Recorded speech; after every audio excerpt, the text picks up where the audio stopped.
할렐루야. 예, 반갑습니다. 1년에 한 번 우리 갱신 공동체와 함께 예배드리는 시간 기대를 했는데 우리 성도님들은 안 계시네요. 각자 온라인으로 예배를 드리실 텐데 여러분의 삶의 모든 현장 속에서 우리 주님이 함께 하시는 놀라운 은혜가 넘치시기를 바랍니다. 오늘 우리가 함께 읽은 이 말씀을 중심으로 우리의 삶을 향하신 하나님의 뜻을 우리가 함께 나누기를 원합니다. 이 골로새서는요, 이 골로새 교회 성도들에게 주신 말씀이잖아요. 이 골로새가 지금 터키 지방입니다. 무역과 상업을 하던 도시에 이 교회가 세워졌습니다. 유대인 디아스포라가 조금은 있었지만 많지는 않았던 도시인 것 같습니다. 가정을 중심으로 모이는 자그마한 교회였고요. 비교적 믿음의 질서를 잘 유지하고 복음의 열매를 맺고 있던 그런 교회였습니다. 그리고 그 교회의 구성원들을 살펴보면, 이 골로새서를 잘 이렇게 지켜보면 대부분의 교인들이 이방인들이었다라고 하는 것을 알 수가 있습니다. 그리고 이 교회는 세워진 지가 그렇게 오래되지 않습니다. 그러니까 이방인들의 예수 믿은 지 얼마 안 되는 사람, 지금 이 편지를 쓰고 있는 사도 바울이 이 골로새 교회를 세우지를 않았습니다. 가보지도 않았습니다. 에바브라가 골로새에 가서 복음을 전하면서 이 교회가 세워졌거든요. 그런 그 교회에 지금 사도 바울이 이 편지를 쓰고 있는 겁니다. 그런데 이 교회에 그 유대 율법주의자들이 안 좋은 교리를 가르치기 시작을 했습니다. 그래서 이 복음이 변질될 그러한 그 위험성에 노출되어 있었던 상황에서 이 사도 바울이 이들의 신앙을 지키기 위해서 이 편지를 쓰고 있는 겁니다. 자, 오늘 말씀을 좀 다시 보죠. 오늘 말씀을 보게 되면 그리스도의 말씀이 너희 속에 풍성히 거하여, 이렇게 이야기를 합니다. 그리스도의 말씀이 너희 속에 풍성히 거하게 하라, 이런 말씀이죠. 여기 풍성히 거하다, 이 거하다라고 하는 말은 내재하다, 거주하다, 이런 뜻을 가지고 있습니다. 지금 이제 능동태 명령형으로 하나님의 그리스도의 말씀이 너희 안에 풍성히 거하게 하라, 이렇게 이야기를 하고 있는 거죠. 풍성히 거하게 하라, 다른 말로 표현을 하면 아예 집을 짓고 그 안에 살아라 라고 하는 이야기입니다. 말씀이 내 안에 집을 짓고 살도록 만들어라. 그래서 유진 피터슨이 메시지 성경에서 이렇게 번역을 했어요. 그리스도의 말씀, 곧 메시지가 우리 마음을 자기 집처럼 여겨야 한다. 그러므로 당신의 삶 가운데 말씀이 자리할 충분한 공간을 마련해 두어야 한다. 이렇게 번역을 했습니다. 그러니까 말씀이 내 안에 집을 짓고 사는 거예요. 그리고 떠나지 않는 겁니다. 여러분, 이런 경험을 하고 계십니까? 하나님의 말씀이 내 안에 자리를 잡고 그리고 거주하는 것처럼 떠나지 않고 내 생각을 지배하고 내 행동을 다스리는 것을 여러분 경험하셨습니까? 길을 걸어갈 때에도 생각이 나고, 그리고 집에 앉았을 때에도 계속 그 말씀이 내 뇌리에서 떠나지 아니하고, 어떤 문제를 놓고 고민을 할 때에도 그 문제를 푸는 열쇠가 되는 그런 경험을 여러분 해보셨습니까? 말씀이 풍성히 거하면 우리가 이런 은혜들을 누릴 수가 있습니다. 이것도 풍성히, 그러니까 근근히가 아니에요.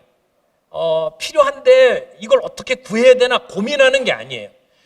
풍성하게 차고 넘치도록. 성경에서는 성령 충만이라고 하는 표현을 쓰는데, 이 충만이라고 하는 개념이 풍성하다는 이야기입니다. 근데 무엇이 충만하게 된다는 얘기입니까? 그리스도의 말씀이 충만하게 된다는 거예요. 그리스도께서 하신 말씀, 또 그리스도에 관한 말씀, 이 메시지가 우리 안에 충만해진다는 겁니다. 지금 이 골로새 교회는 하나님을 아는 지식에 풍성함이 있었던 교회입니다. 단순히 예배를 통해서 의식적인 어떤 시간을 가진 것뿐만이 아니라 하나님의 말씀을 가르치고 그 말씀이 삶을 변화시키는 그런 역사들을 경험을 했다라고 하는 것이죠. 그래서 말씀이 그들의 삶 속에 영향력을 끼쳤다는 겁니다. 그들의 가지고 있었던 삶의 체계와 그리고 방향이 변화됐다는 겁니다. 새 사람이 되었다는 얘기입니다.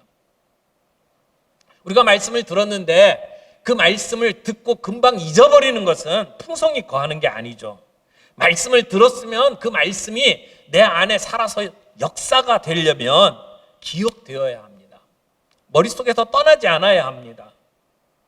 우리가 설교를 들을 때 또는 순모임에서 함께 말씀을 이렇게 나눌 때에 하나님의 말씀을 내 옆에 있는 형제 자매들이 함께 설명해주고 나는 이 말씀 때문에 이렇게 살았노라고 고백하고 이런 간증들을 함께 나눌 때 그 형제를 통해서 들었던 하나님의 말씀이 내 마음속에서 떠나지 않는 거예요. 잊혀지지 않는 거죠. 그때 그 말씀이 우리들의 삶 속에 놀라운 역사를 일으킵니다. 내 생각을 바꿉니다. 나의 삶의 습관을 바꾸어 버립니다. 말씀으로 인해서는 내가 이렇게 살 거라고 전혀 생각도 못했는데, 과거에는 그런 걸 꿈도 꾸지 못했는데, 근데 지금은 하나님의 말씀 앞에서 깨닫게 되고 그것이 내 삶을 변화시키는 일들이 일어난다는 거죠. 그것이 말씀이 내 안에 풍성이 거하는 모습이라고 말할 수가 있습니다. 이 오늘 본문 말씀하고 병행 구절이 에베소서에 나오는데, 에베소서 5장 18절에서 21절 말씀에 보면 이렇게 기록하고 있습니다. 에베소서 5장 18절입니다. 술 취하지 말라. 이는 방탕한 것이니 오직 성령으로 충만함을 받으라.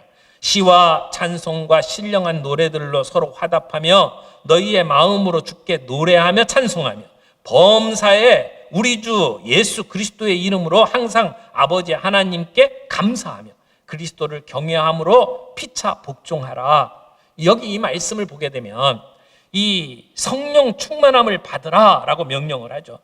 그 성령 충만함을 받으라 라고 주신 말씀 뒤에 나오는 시와 찬송과 신령한 노래들, 그리고 하나님께 감사하는 일들, 이것은 오늘 우리가 함께 읽었던 골로새서 말씀하고 동일한 말씀이에요.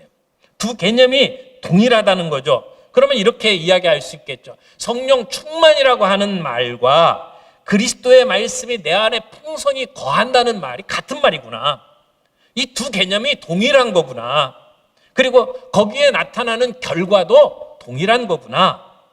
내적인 효과가 같구나. 이런 것들을 우리는 알게 되는 거죠. 성령 충만함을 받는 것, 그것이 그리스도의 말씀이 내 안에 풍성히 거하는 것이다 라고 말할 수가 있다는 것입니다. 우리 성도는 그리스도의 말씀의 영향 아래 있어야 하고 성령의 내주하심 속에 살아야 합니다.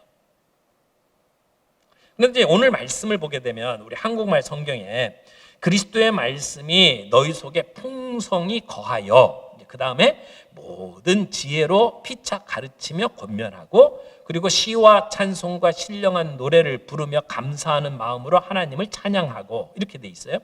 그래서 이 말씀을 순서대로 읽게 되면 이렇게 우리가 이해할 수 있어요.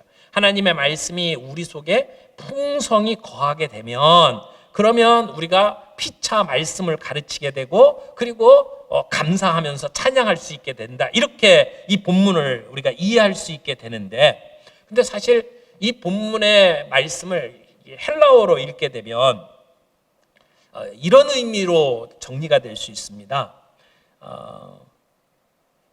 뒷부분에 있는 말씀이 원인이 되고, 그리고 앞에 있는 말씀이 명령형이에요. 그러니까 그리스도의 말씀이 너희 속에 풍성히 거하게 하라. 어떻게? 모든 지혜로 피차 가르치고 권면함으로. 그리고 또 하나는 시와 찬송과 신령한 노래를 부르며 감사하는 마음으로 하나님을 찬양함으로. 그러니까 말씀을 함께 가르치는 것, 그 다음에 감사하는 마음으로 찬양하는 것을 통해서 그리스도의 말씀이 풍성하게 거하도록 만들어라 라고 하는 명령으로 이 본문이 나와 있습니다. 그러면 이렇게 정리할 수 있겠죠. 그리스도의 말씀이 여러분 안에 풍성하게 거하게 하십시오. 어떻게 해요? 모든 지혜로 피차 가르치라. 그리고 감사함으로 찬양하라.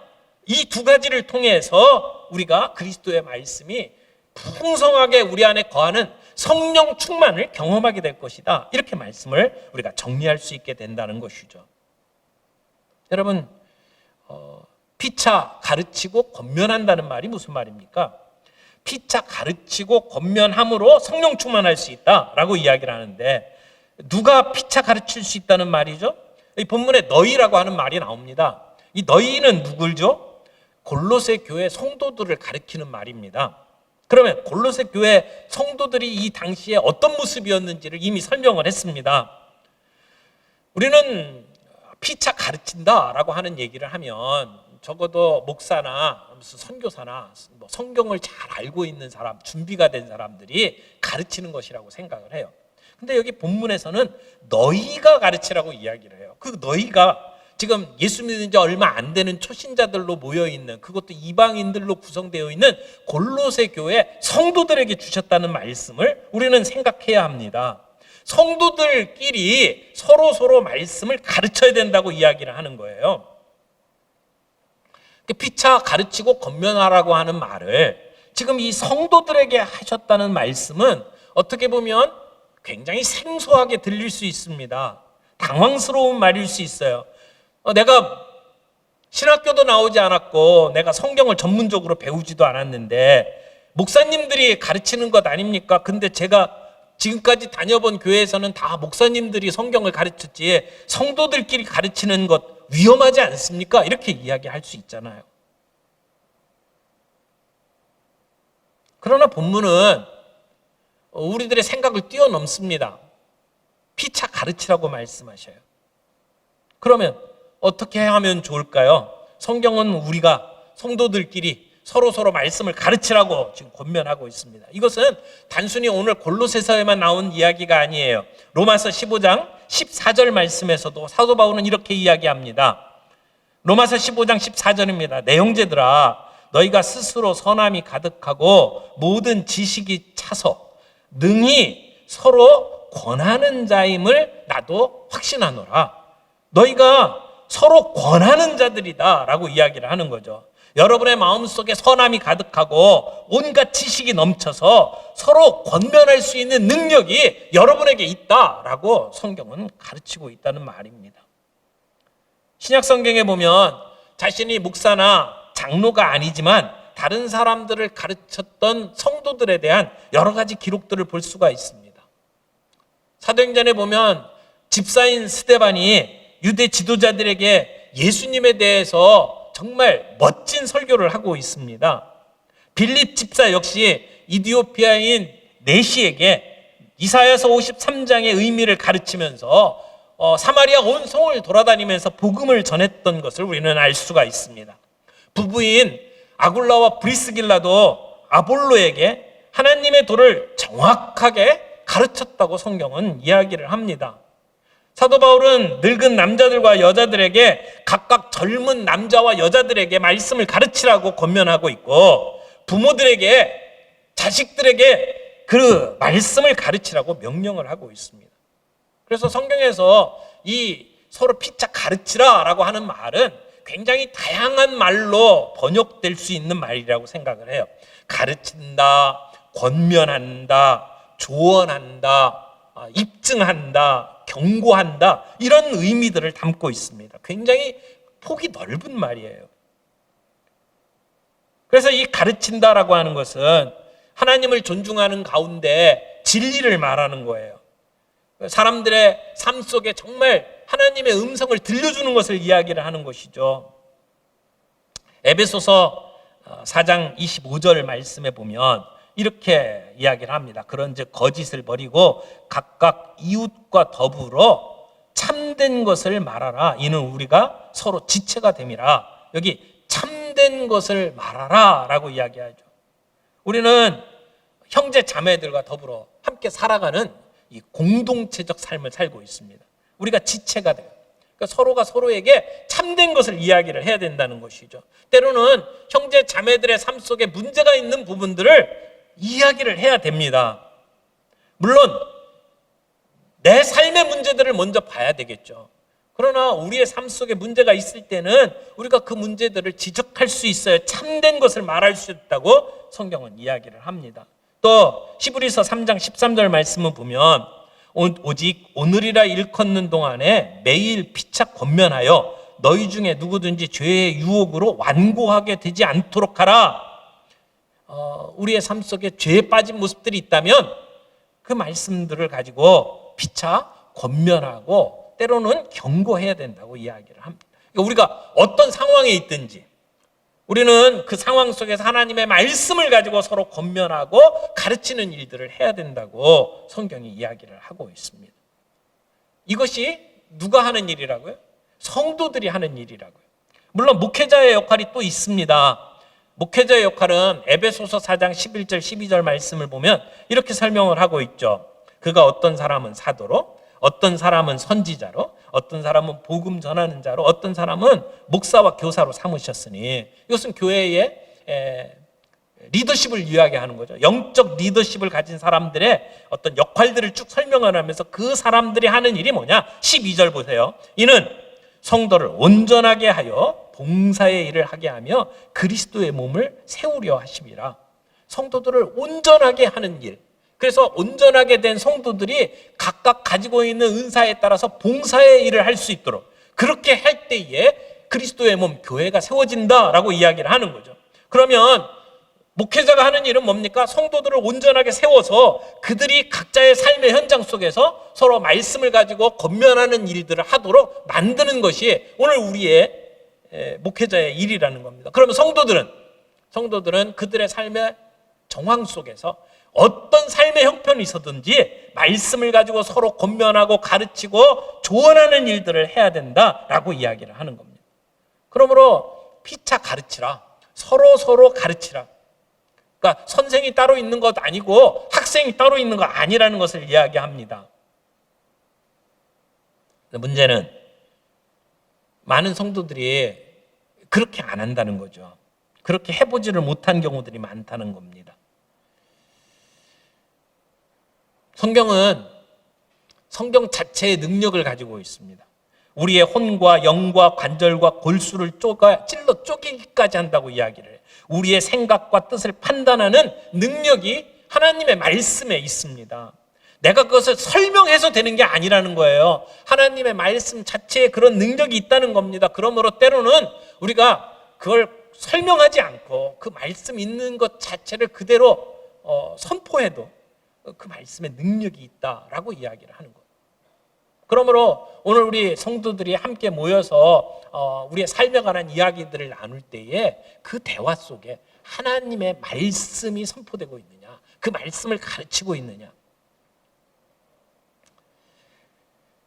디모데전서 4장 13절에 보면 사도 바울이 디모데에게 이렇게 이야기를 합니다. 내가 이를 때까지 내가 읽는 것과 권하는 것과 가르치는 일에 전념하라. 근데 거기서 읽는다라고 할 때는 그 읽는다라고 하는 말 뜻이 뭐냐면 이게 퍼블릭 리딩이에요. 그러니까 공개적으로 성경을 읽는 것을 이야기를 합니다. 초대교회 성도들은 공동체들이 함께 모였을 때에 성경을 읽어줬어요. 구약 성경을 보게 되면 구약 시대에 성도들이 성경을 손으로 가지고 있을 수가 없었습니다. 책을 갖고 있다는 건 굉장히 힘든 일이었어요. 그래서 성경을 많은 사람들이 모여있는 가운데 이렇게 낭독을 했습니다. 그 낭독된 말씀을 듣도록 의도된 것이 성경 말씀이에요. 그러므로 그리스도인들이 함께 모였을 때 그 말씀을 함께 읽는 것 자체가 굉장히 중요합니다. 하나님의 말씀을 누군가가 읽고 그리고 귀로 듣는 것, 이것이 시대를 초월해서 하나님께서 우리 가운데 역사하시는 방법이다, 이렇게 말할 수가 있습니다. 모세 때부터 예수님 때까지 사람들은 일상 속에서 그런 하나님의 말씀을 들었습니다. 그렇게 들음으로 혼란했던 우리의 마음을 가라앉히고 그리고 하나님의 음성을 겸손하게 듣는 습성들을 가지고 있었다는 것이죠. 오늘 우리 성도들이 함께 모일 때에 그 하나님의 말씀을 듣고 하나님의 말씀을 함께 읽는 일, 이건 너무나도 중요합니다. 그러니까 피차 가르치라, 권면하라고 하는 말에 그 중요한 의미들이 바로 이런 것들을 포함하고 있다는 것을 말하는 것이죠. 그러니까 지금 이 말씀을 주실 때는 무슨 성직자와 평신도의 어떤 구분을 둔 게 아닙니다. 불필요한 경계선을 다 지워버리고 예수 믿는 사람들이라면 누구든지 함께 모여서 피차 하나님의 말씀을 읽고 듣고 가르치고 권면하는 일들을 해야 된다고 이야기를 하는 겁니다. 이런 일들은 예배만을 통해서 우리가 경험할 수가 없죠. 여러분, 사랑의 교회가 가지고 있는 가장 좋은 전통 중에 하나가 다락방입니다. 소그룹이죠. 우리가 예배를 통해서 우리 가운데 임재하시는 하나님을 경험하는 정말 아름다운 시간들을 갖습니다만은 그것만으로 우리의 신앙생활들을 유지할 수가 없습니다. 그래서 작은 소그룹으로 나뉘어져서 그 가운데 하나님의 말씀을 함께 나누고 서로 권면하고 그리고 각자 가지고 있는 기도의 제목들을 가지고 서로를 위해서 기도해주고 위로해주고 권면하는 일들을 지금까지 해왔습니다. 이게 소그룹이 가지고 있는 놀라운 힘이죠. 지금 이 말씀을 사도 바울이 골로새 교회 성도들에게 하시는 그 상황이 신앙생활 오래 하고 제자훈련 마친 사람들에게 주신 말씀이 아니고 이제 예수 믿은 지 얼마 안 되는 이방인들에게 지금 주신 말씀이라고 하는 것을 기억할 수 있기를 바랍니다. 누구든지 오늘 우리가 다락방 안에서 함께 모이면 내게 주신 하나님의 말씀을 가지고 함께 나눌 수 있어야 된다는 겁니다. 하나님이 내게 이런 말씀을 주셨고 나는 이 말씀 통해서 어떤 은혜를 받았고 함께 그런 은혜들을 나누게 될 때에 그때 우리는 성령 충만할 수 있다는 겁니다. 그리스도의 말씀이 우리 가운데 풍성히 거하는 역사를 경험할 수 있게 된다라고 본문이 이야기를 하고 있는 겁니다. 여기 모든 지혜로 가르치라라고 이야기를 하죠. 내가 이해하고 내가 그것을 실천하는 그 말씀만이 아니고 성경을 통해서 늘 우리에게 주신 말씀을 그대로 함께 나누라는 이야기입니다. 모든 지혜로.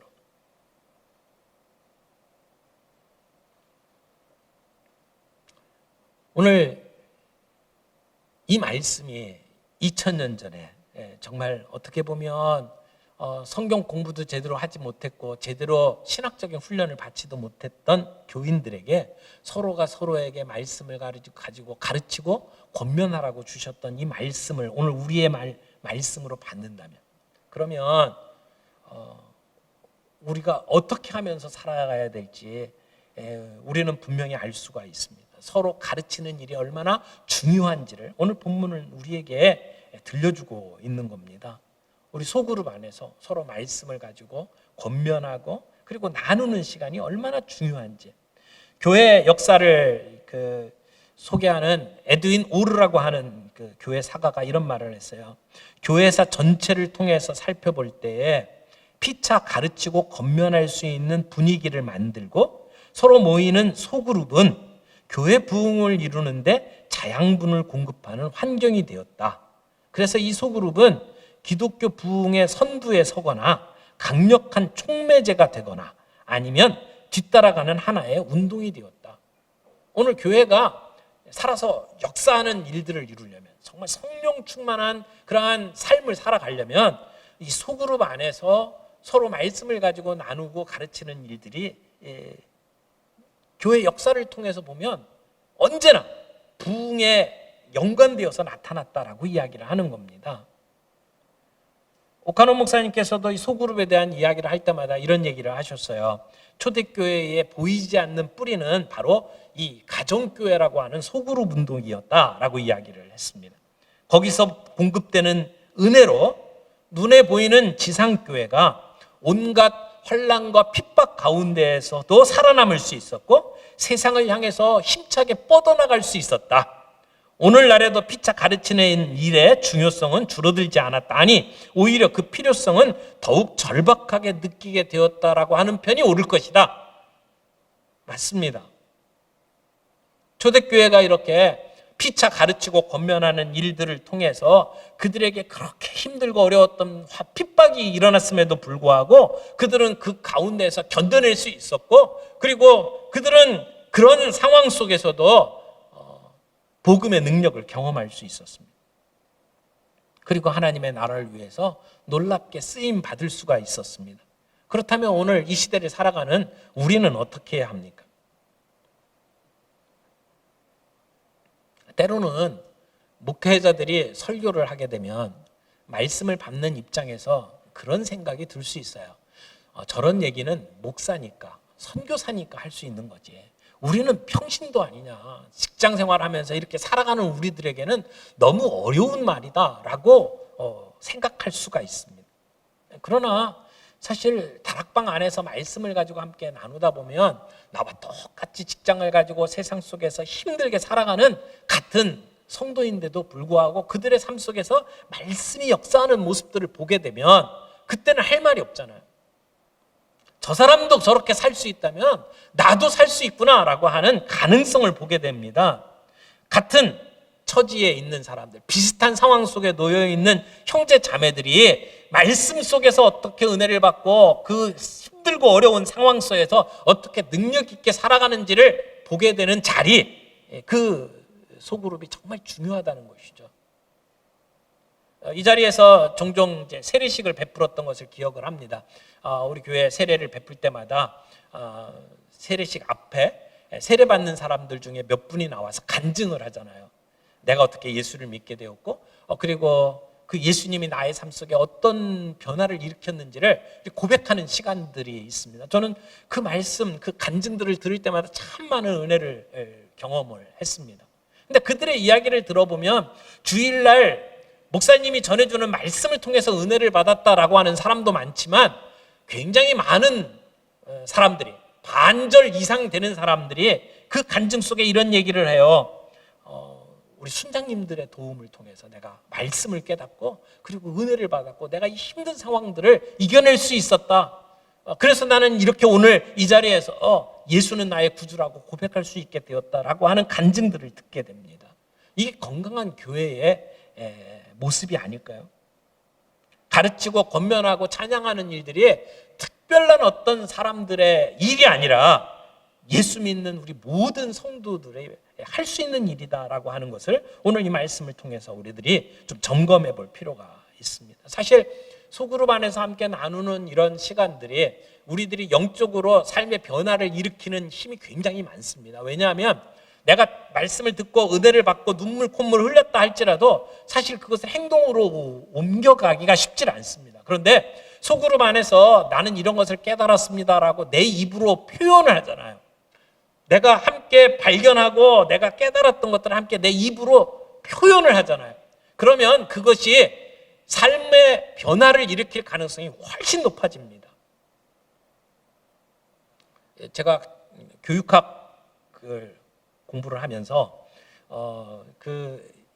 이 기억률에 대한 도표를 본 적이 있는데 그때 그 도표 가운데 24시간이 지난 다음에 사람이 뭔가를 이렇게 들었고 배운 다음에 24시간 지난 다음에 얼마만큼을 기억하느냐를 이렇게 도표로 정리해 놓은 게 있어요. 거기 보면은 이렇게 설교를 듣는다든지 강의를 듣잖아요. 그러니까 오늘 여러분들이 함께 말씀을 나눕니다만은 24시간 지난 다음에 여러분의 머릿속에 몇 퍼센트나 남아 있을 거라고 생각하십니까? 교육학에서는 그 남는 퍼센테이지가 5%라고 이야기를 해요. 그러니까 설교를 듣고 강의를 듣고 24시간 지나면 5% 남는데요. 근데 내가 책으로 읽으면 10%가 남는다고 이야기를 합니다. 그리고 내가 눈으로 뭔가를 보고 시청각으로 이렇게 수업을 하게 되면 또는 시범 강의를 보게 되면 그러면 20% 내지 30% 정도 남는다는 이야기를 합니다. 그런데 이런 수동적인 학습 말고 참여하는 학습이 있잖아요. 집단에서 토론을 한다든지 우리가 소그룹 안에서 함께 토론을 하잖아요. 그러면 24시간 지난 다음에 남는 그 확률이 50%라고 이야기를 합니다. 그리고 내가 실제로 해보면 75%. 근데 더 좋은 방법이 있어요. 내가 이해한 걸 다른 사람에게 가르쳐 보면 서로 설명하는 거 있죠. 하브루타라고 하는 교육 방법이 좋다라고 하는 이야기가 거기에 있습니다. 유대인들이 어떤 그 배운 게 있으면 두 식짝을 짓고 내가 이해한 것을 설명을 합니다. 이렇게 내가 설명을 하고 내가 가르쳐 보면은 24시간 지난 다음에 남는 퍼센테이지가 90%라고 이야기를 해요. 그러니까 우리가 말씀을 통해서 내 머릿속에 기억에 남고 그것이 행동으로 옮겨갈 수 있는 가능성은 설교를 듣는 것보다 소그룹 안에서 말씀을 귀납법적으로 함께 토론하고 그리고 내가 깨달은 걸 가지고 내 사람들에게 설명해 보는 가운데 훨씬 더 기억에 많이 남는다는 거죠. 그것이 우리들의 삶의 변화를 일으킬 가능성이 훨씬 높다라고 이야기를 하는 겁니다.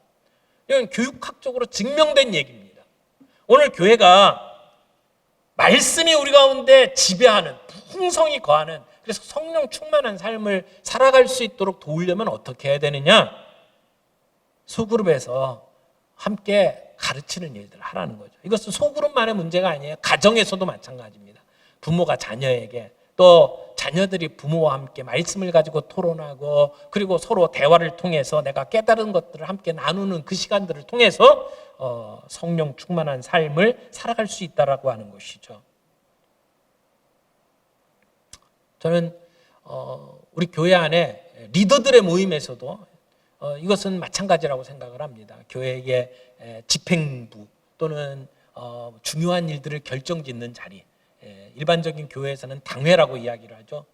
그런 모임에서도 모여서 교회의 중요한 일들만 의논하고 도장 찍는 일들만 하는 게 아니라 그 가운데에서 함께 말씀을 나누고 서로가 권면하는 일들이 있을 때 하나님의 뜻을 제대로 분별할 수 있다고 생각을 합니다.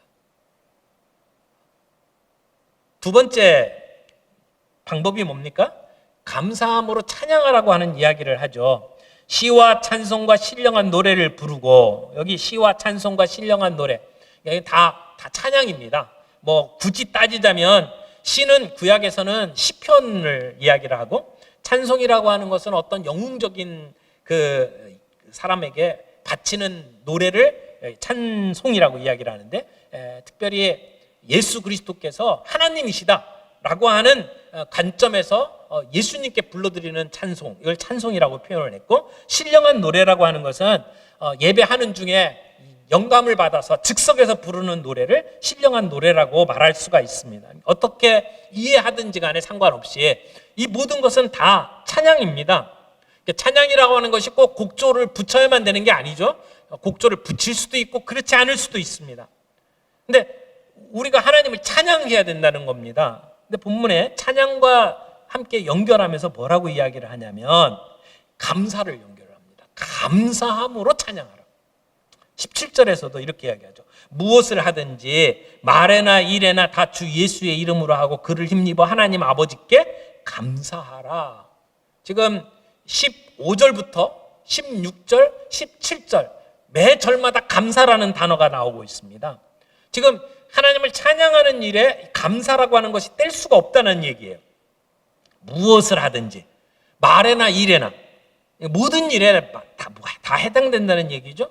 그런 일에 있어서 감사하라라고 이야기를 하는 겁니다.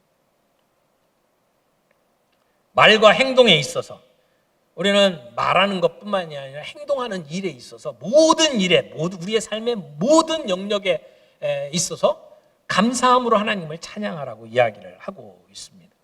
근데 우리가 하는 감사는 대부분 조건이 따라붙죠. 뭐뭐 때문에 내가 감사해야 될 이유가 있어서 감사하는 거예요. 우리가 사업이 잘 돼서, 우리 자녀들이 잘 돼서 어떤 이유가 있어가지고 우리는 감사합니다. 감사를 표현합니다. 그게 일반적인 감사예요. 근데 오늘 본문에서는 모든 일에 감사하라고 이야기를 합니다. 감사할 조건이 있어서 다 감사하는 게 아니라는 얘기예요. 그런 의미에서 지금 여기서 말하는 감사는 어떻게 보면 초월적인, 초자연적인 감사를 이야기하는 겁니다.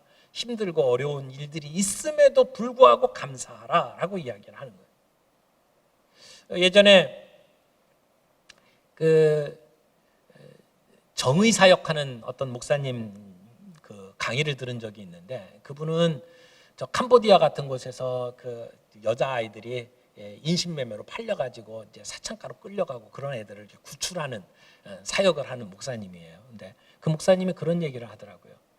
우리가 이 사역을 하면 할수록 우리에게 필요한 것은 감사하는 마음이다. 그러니까 어떤 정의를 위해서 싸우고 정말 힘든 어떤 문제들을 놓고 씨름하는 일들일수록 그 반대급부에 있는 이 일들을 바라볼 때마다 분노가 있고 이런 일들을 바라볼 때마다 우리의 마음속에 쓴뿌리가 생겨나는데, 근데 그걸 이겨낼 수 있는 감사하는 마음이 있어야 이 정의 사역을 할 수 있다, 이런 이야기를 하시더라고요. 사실 우리가 정말 하나님의 뜻을 위해서 정의를 외치고 그리고 잘못된 것들을 갱신한다고 이야기할수록 우리들에게 정말 필요한 일이 뭐냐면 감사하는 마음이라고 생각을 합니다. 이거 놓치게 되면 우리는 그 사람들하고 똑같이 되어버릴 가능성이 굉장히 높습니다. 욕하면서도 우리는 그 욕하는 사람을 닮아갈 수 있어요. 그래서 감사한 마음으로 이 갱신운동을 일으키는 것이 정말 중요하다고 생각을 합니다. 추수감사절의 그 시작을 이야기하는 청교도들 이야기를 보게 되면 그들이 그 미국에 자리를 잡고 신앙생활할 때 쉽지 않았습니다. 굉장히 어려웠습니다. 미국에 도착해서 뭐 거의 반수 이상이 세상을 떠났고요. 굶어 죽고 병들어 죽고 정말 힘들었어요. 그리고 계속해서 흉년을 맞이했고요.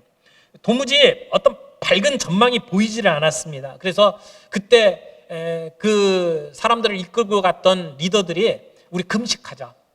이 어려운 상황 속에서 우리가 금식하면서 이 문제를 좀 극복하자. 그래서 그 모든 사람들에게 금식을 선포합니다. 그래서 하나님 앞에 정말 무릎을 꿇고 매달립니다. 그런데 금식을 계속 선포하고 그런 어려운 일들을 지내고 있을 때에 어떤 농부가 일어나서 이런 얘기를 했습니다. 지금까지 우리가 하나님 앞에 금식하면서 하나님 우리 입장이 좀 되어주십시오, 우리를 구해주십시오라고 기도를 했는데 우리가 계속 이렇게 반복할 이유가 있습니까? 비록 우리가 농사가 안 되고 형제 자매들이 병으로 쓰러지고 이렇게 힘든 상황이지만 그러나 그 가운데에도 우리에게는 감사한 일들이 있다고 생각을 합니다. 한번 생각해 보십시오. 우리가 저 유럽 땅에서 신앙의 자유가 없어서 얼마나 힘든 시간을 견뎌냈습니까? 쫓겨다니지 않았습니까? 근데 여기는 신앙의 자유가 있습니까? 자유가 있습니다. 그러니까 우리가 먹지 못하고 풍족하지 못하고 유럽처럼 편안하지는 못하지만 여기는 자유가 있지 않습니까? 우리에게는 광대한 대지가 앞에 놓여 있지 않습니까? 우리가 이것 가지고 금식하는 대신 감사를 좀 합시다. 그래서 감사하는 기간을 정하고 우리가 좀 감사합시다. 이 이야기를 듣고 그 사람들이 감동을 받고 그래서 감사 주간을 선포하고 감사하는 일들을 했다는 거죠. 그게 추수감사절의 첫 출발이었다고 이야기를 합니다. 여러분, 힘들고 어려운 악조건 속에서도 어떻게 보면 우리가 하고 있는 일들이 마치 계란으로 바위 치는 것 같은 그런 참 앞이 안 보이는 것 같은 상황이 있다 할지라도 그러나 그럼에도 불구하고 우리 안에 우리를 지키시는 하나님에 대한 감사를 가지고 우리가 나아갈 때 우리는 성령 충만한 삶을 살 수 있고 하나님의 말씀이 우리 가운데 풍성히 거하는 역사를 경험할 수가 있게 된다라고 이야기를 하는 겁니다. 여러분, 아직도 우리의 마음이 세상에 붙어 있고 신앙생활 20년, 30년 했음에도 불구하고 내 마음속에 감사함이 넘치지 못하고 그저 내 마음에 자꾸 습뿌리 때문에 늘 찌그러진 얼굴로 욕구 불만으로 살아가고 있다면 이 시간 주님, 내가 하나님의 나라를 볼 수 있는 영적인 눈을 주시고 내 삶에 힘들고 어려운 상황 속에서도 감사할 수 있는 능력이 있게 해주십시오. 그렇게 기도하면서 주님 앞에 나가는 것이 필요하지 않을까요? 그리스도의 말씀이 우리의 삶에 풍성히 거하는 성령 충만한 삶을 살려면 두 가지가 필요하다고 그랬어요. 함께 모일 때마다 서로가 서로에게 말씀을 가지고 권면하고 가르치고 하나님의 말씀을 선포하는 일. 두 번째는 힘들고 어려운 상황 속에서도 우리가 감사하면서 이 일들을 감당해 나갈 수 있을 때 하나님께서는 우리 안에 정말 성령 충만한 놀라운 역사를 허락하실 줄 믿습니다. 오늘 우리 교회는 그런 은혜를 함께 나눌 수 있기를 바랍니다. 예배 시간에만 전해지는 말씀이 아니라 정말 1대1로 만나는 시간, 소그룹으로 만나는 시간, 우리가 어떤 시간이든지 그 시간 속에서 하나님의 말씀을 함께 나누고 내가 받은 은혜를 함께 나누는 그런 역사가 있기를 바라고, 힘들고 어려운 상황 속에서 비난하고 그리고 내 마음에 속상한 것들을 풀어놓기보다 하나님 앞에 감사하는 시간으로 나아간다면 주께서 우리에게 주시는 놀라운 변화의 역사가 있을 거라고 생각이 됩니다. 열린 마음으로 서로가 말씀을 주고받고 배울 수 있기를 바랍니다. 서로 가르치기 위해서는 서로 배우겠다는 열심이 있어야 합니다. 서로 받아들이고 상호 복종하는 그러한 마음이 있을 때에 우리는 서로가 말씀으로 가르칠 수가 있습니다. 주님께서 우리에게 좋은 믿음의 동력자들을 주셨습니다. 그 아름다운 관계 속에서 우리가 격려하고 위로하고 그리고 감사하고 말씀으로 서로를 붙잡아 주는 그러한 일들이 있기를 바랍니다. 그런 놀라운 풍성한 삶으로 주님은 우리를 초대하고 있습니다. 여러분 모두에게 그런 은혜가 있기를 바랍니다. 같이 기도하겠습니다. 사랑의 하나님 아버지, 오늘 우리에게 이 말씀 주셔서 감사합니다. 우리가 만날 때마다 서로 말씀으로 피차 가르칠 수 있고 권면할 수 있도록 주님 은혜를 주시기를 원합니다.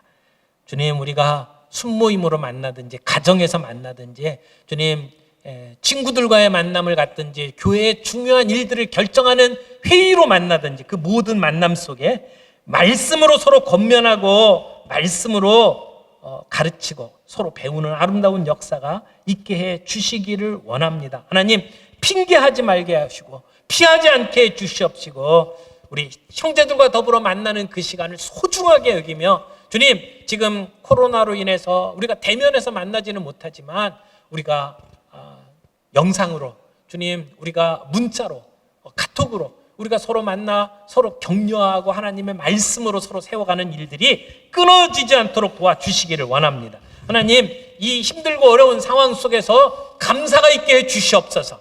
그 감사의 조건들을 만들어가는 저희들이 되게 해 주옵소서. 그렇게 함으로 말미암아 하나님의 말씀이 우리 안에 풍성히 거하는 성령 충만한 역사가 우리 모두에게 있게 해 주시옵소서. 그런 아름다운 역사가 있는 이 시간들이 되게 하시고 우리 공동체가 되게 해 주실 줄 믿습니다. 예수님의 이름으로 기도합니다.